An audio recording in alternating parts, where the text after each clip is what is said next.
Boss ഹൗസിൽ പട്ട ഗേൾസും anti പട്ട ബോയ്സും തമ്മിലുള്ള തർക്കമാണ് ആരംഭിച്ചിട്ടുണ്ടായിരുന്നത്. അതായത് ഇന്നലെ ഈ രാത്രിയിൽ ഡിന്നർ കൊടുത്തിട്ടില്ല എന്ന് പറഞ്ഞതിനെ തുടർന്നാണ് ഈ വഴക്കുണ്ടായത്. ഈ സമയത്ത് അക്ബർ പറഞ്ഞിട്ടുണ്ടായിരുന്നു, ഞങ്ങൾ രാത്രിയിലെ ഡിന്നറിന് വേണ്ടി പയർ വേവിച്ച് വെച്ചിരുന്നു, കഞ്ഞിയൊക്കെ ഉണ്ടായിരുന്നു, ഭക്ഷണം വിശക്കുന്നുള്ളവർ വന്ന് ചോദിക്കണമായിരുന്നു എന്ന് പറയുന്നു. അപ്പോഴത്തേക്ക് ഇതിനെതിരെ പറയുന്നതെന്ന് വെച്ചാൽ ഞങ്ങൾ ചോദിക്കേണ്ടല്ല, ഞങ്ങൾക്ക് ഭക്ഷണം തരാൻ വേണ്ടി ഞങ്ങളെ വിളിക്കണമെന്നായിരുന്നു. അപ്പോൾ ഇതിനെ തുടർന്ന് കുറച്ച് നേരം അവർ തമ്മിലുള്ള ഒരു അടിയും വഴക്കും ഒക്കെ ഉണ്ടായിരുന്നു. അക്ബർ പറയുന്നതെന്ന് വെച്ചാൽ ഇത് മനഃപൂർവ്വം ഒരു പ്രശ്നം ഉണ്ടാക്കാൻ വേണ്ടി രാത്രിയിൽ ഭക്ഷണം നിങ്ങൾ ചോദിക്കാതിരുന്നിട്ട് രാവിലെ വന്ന് ഇതിന് വേണ്ടി അടി ഉണ്ടാക്കുന്നതാണെന്നൊക്കെ പറയുന്നുണ്ട്. മാത്രമല്ല കുറേ കഴിഞ്ഞപ്പോഴത്തേക്ക് ആര്യൻ്റെ അടുത്ത് വന്ന് നൂറ് എന്തുകൊണ്ട് ബ്രേക്ക്ഫാസ്റ്റ് ആയില്ല എന്ന് പറയുമ്പോൾ ആര്യൻ തിരിച്ച് ചൂടാവുന്നുണ്ട്. അതെന്ത് ഏത് സമയത്താണ് ഇവിടെ ഇത്രയും രാവിലെ ആരാണ് ഏത് കിച്ചൺ ടീമാണ് നിങ്ങൾക്ക് ബ്രേക്ക്ഫാസ്റ്റ് തന്നിട്ടുള്ളത്? അതായത് ആ സമയത്ത് നല്ല രാവിലെ ആയിരുന്നു, ഒരു മോർണിംഗ് സോങ് ഒക്കെ കഴിഞ്ഞ് അകത്തേക്ക് കയറിയ ടൈമായിരുന്നു നൂറ ഇത് ചോദിച്ചത്. അപ്പോൾ നൂറ പറയുന്നുണ്ട് അത് കഴിഞ്ഞ ദിവസം രാത്രിയിൽ ഫുഡ് തരാതിരുന്നുള്ള ഇതിലാണ് ചോദിക്കുന്നത്, എനിക്കൊക്കെ ഗ്യാസ് കയറുന്നുണ്ട്, ഗുളിക കഴിക്കാനുള്ളതാണെന്നൊക്കെ പറയുന്നത്. അങ്ങനെ ആര്യനും അക്ബറും നെവിനും നൂറയും അതായത് ആൻറ്റി പട്ട ബോയ്സും നമ്മളെ പട്ട ഗേൾസും തമ്മിലുള്ള ഒരു വഴക്കായിരുന്നു രാവിലെ തന്നെ.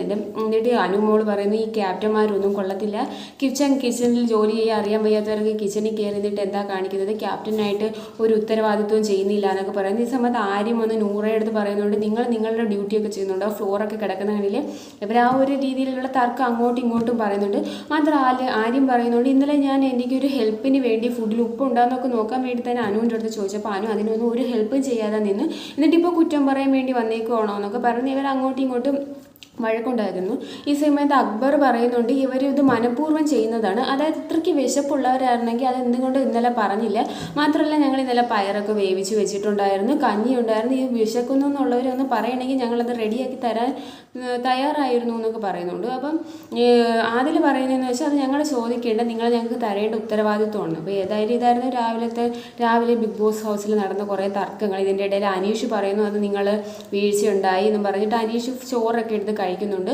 ആര്യം അവസാനം പറയുന്നുണ്ട് ഞങ്ങളുടെ ഭാഗത്തു നിന്നൊരു വീഴ്ച വന്നു, പക്ഷെ ഫുഡ് നിങ്ങൾക്ക് വേണമെങ്കിൽ ചോദിക്കായിരുന്നു, മാത്രമല്ല ഇത്രയും രാവിലെ ഇത് ആരും വന്ന് ഇത് ഫുഡ് ഉണ്ടാക്കിയിട്ടില്ല, ഒരു കിച്ചൺ ടീം പോലെ ഇങ്ങനെ രാവിലെ ഫുഡ് ഉണ്ടാക്കി കൊടുത്തിട്ടില്ല, അത് എന്തുകൊണ്ട് അങ്ങനെ ചോദിച്ചു എന്നൊക്കെ പറഞ്ഞു. ഏതായാലും കുറേ കഴിഞ്ഞപ്പോഴത്തേക്ക് നമ്മളെ കിച്ചൺ ടീം ഫുഡ് ഉണ്ടാക്കി കൊടുത്തിട്ടുണ്ടായിരുന്നു അവർക്ക്. അത് മോർണിംഗ് ടാസ്കിന് മുമ്പൊക്കെ തന്നെ കൊടുത്തിട്ടുണ്ട്. സാധാരണ നമ്മൾ ലൈവ് കാണുന്നവർക്കൊക്കെ അറിയാം എല്ലാ കിച്ചൺ ടീം ഏകദേശം മോർണിംഗ് ടാസ്കൊക്കെ കഴിഞ്ഞതിന് ശേഷമായിരിക്കും ഫുഡൊക്കെ ഉണ്ടാക്കി കൊടുക്കുന്നത്. ഏതായാലും ഇവർ മൂന്നുപേരും ക്യാപ്റ്റൻ അയക്കുന്നത് മറ്റുള്ളവർക്ക് അത്ര ഇഷ്ടപ്പെട്ടിട്ടില്ലായിരുന്നു. മാത്രമല്ല അവരെല്ലാം അനുമോളും അതിലെ നൂറയൊക്കെ ചർച്ച ചെയ്യുന്നുണ്ടായിരുന്നു. ഈ പ്രാവശ്യത്തെയും ഇവരെയാണ് ജയിലിൽ വിടേണ്ടത്, 3 പേരെ ജയിലിൽ ഇടാൻ പറ്റുമെന്ന് വല്ലതും ബിഗ് ബോസ് പറയുകയാണെങ്കിൽ ഇവരെ 3 പേരെ കൂടി അങ്ങ് ജയിലിൽ ഇടായിരുന്നു. പിന്നെ അനുമോൾ പറയുന്നുണ്ട് വേണ്ട, നെവിനെ വിടണ്ട, ആര്യനെയും അക്ബറിനെയും ജയിലിൽ ഇടണം, നെവിൻ കുറച്ചൊക്കെ പണിയൊക്കെ ചെയ്യുന്നുണ്ട്. അങ്ങനെയൊക്കെ അവർ